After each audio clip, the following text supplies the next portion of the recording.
Imagine you wake up to warm sunshine pouring through your window. The morning is calm and peaceful. You have no idea that this ordinary day will be your last. You're not in your own time. The year is 79 AD. You live in a bright Roman city called Pompeii, and behind your home rises a tall, green mountain named Vesuvius. Pompeii is full of life. Around 20,000 people live here, with shops, fountains, and stone-paved streets. To you, it feels like the safest place in the world. You walk past walls covered in scratched messages, jokes, love notes, and complaints. Pompeii's walls were a little like an ancient version of social media. You pass a bakery where round loaves bake in stone ovens. Some of those very loaves would later be found perfectly preserved, frozen in time for almost 2,000 years. Vendors shout, dogs bark, children dart between the carts. It's a normal, noisy, happy day. And high above it all, the mountain stays silent, for now. What you don't know is that Vesuvius isn't really a mountain. It's a sleeping volcano, quietly building pressure deep inside for hundreds of years. There were warning signs, but no one understood them. Small earthquakes had shaken the city, and wells had mysteriously dried up. To the people of Pompeii, these meant nothing. Around midday, it begins. A deep boom echoes across the sky. You look up, and your heart stops. The top of the mountain has exploded. A column of smoke and ash shoots miles into the sky, faster than you can believe. It rises so high it flattens at the top, like a giant, terrifying tree of darkness. Across the bay, a Roman writer watched it and described it exactly like that, a towering cloud shaped like a tree. His account still survives today. At first, you just stare in shock. You've never seen anything like it. Nobody has. The people of Pompeii didn't even have a word for volcano. Then it begins to fall. Not rain, but small stones and ash, drifting down from the sky like a strange gray snow settling over the city. Imagine standing in your street as the sky turns dark in the middle of the day. The ash keeps falling, thicker and thicker, covering the roofs and the roads. Some people make a choice that saves their lives. They grab what they can and flee the city while the roads are still open. For them, there is still time. But many others decide to stay. They hide inside their homes, hoping the strange storm will pass, believing the walls will protect them. The falling stones grow heavier. They pile up on the rooftops, deeper and deeper, hour after hour, until some roofs begin to groan under the crushing weight. Imagine the sky completely black now, in what should be the afternoon. The only light comes from inside the mountain, glowing in the distance like an open furnace. You can barely breathe. The air is thick with ash and dust. You cover your mouth, your eyes sting, and panic spreads through the streets. For hours, people stumble through the darkness holding torches, searching for a way out, calling the names of the ones they love. Across the bay, a brave commander named Pliny sailed his ships toward the disaster, not away from it, trying to rescue the trapped people. Imagine sailing straight toward an erupting volcano to save strangers. That was the choice he made, and his courage is remembered almost 2,000 years later.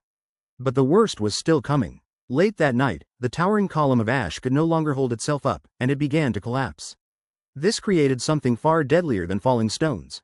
A burning cloud of gas and ash, hugging the ground, racing down the mountain.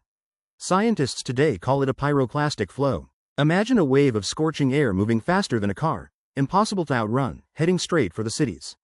The first surge struck the nearby town of Herculaneum. In moments, it was buried. The people there had almost no warning at all. Then, in the early morning, the deadly cloud reached Pompeii itself. The city was already buried deep in ash, and those who had stayed were trapped. Imagine the final moments. A city swallowed by the very mountain it had lived beside for generations, never once believing it could turn on them. And then, silence. By the next day, it was over. Where a city once stood, there was only a gray, empty wasteland buried under meters of ash. The eruption released energy many times greater than an atomic bomb. An entire city, with all its life and noise, had vanished in less than 2 days. For centuries, Pompeii lay hidden beneath the earth. Grass grew over it, and new people lived nearby with no idea whole cities slept beneath their feet. The world simply forgot it existed. Pompeii became a half-remembered name, lost to time, waiting in silence for almost 1,700 years. Then, by accident, workers digging in the ground struck ancient walls.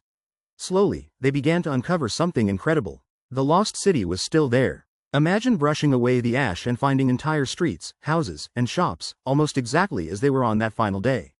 The ash that destroyed the city had also frozen it in time.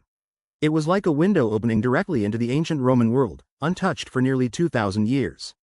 They found bread still in the ovens and food still on tables. Jars, tools, and toys all sat exactly where they were left in the panic of that last day. But the most haunting discovery was yet to come. As they dug, the workers kept finding strange empty spaces, hollow pockets buried in the hardened ash. One clever archaeologist had an idea. He poured liquid plaster into the empty spaces and waited for it to harden.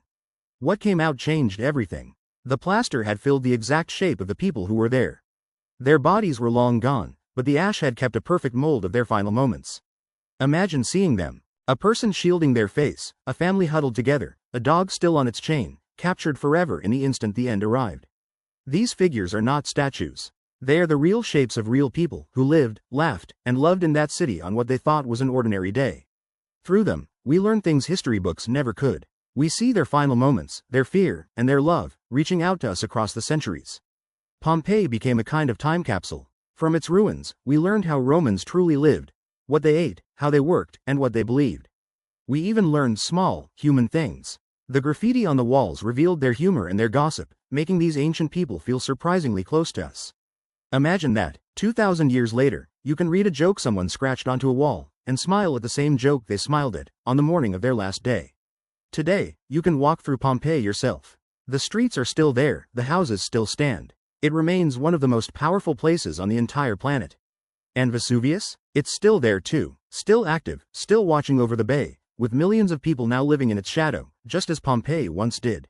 Scientists keep a constant, careful watch on it, because they know that one day, in the distant future, the sleeping mountain may stir again.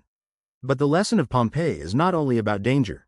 It's about how fragile and how precious an ordinary day truly is. The people of Pompeii woke up to a morning just like yours. They had plans, worries, and dreams, and never imagined it would be their last. Now you open your eyes. The ash, the darkness, the falling sky, all of it fades away, and you return to your own ordinary, beautiful day. But you carry something with you. The memory of a city that vanished in an instant, and the people whose final moments still speak to us today. Because Pompeii is more than a ruin. It's a reminder, written in ash, that every single day we are given is a gift we should never take for granted.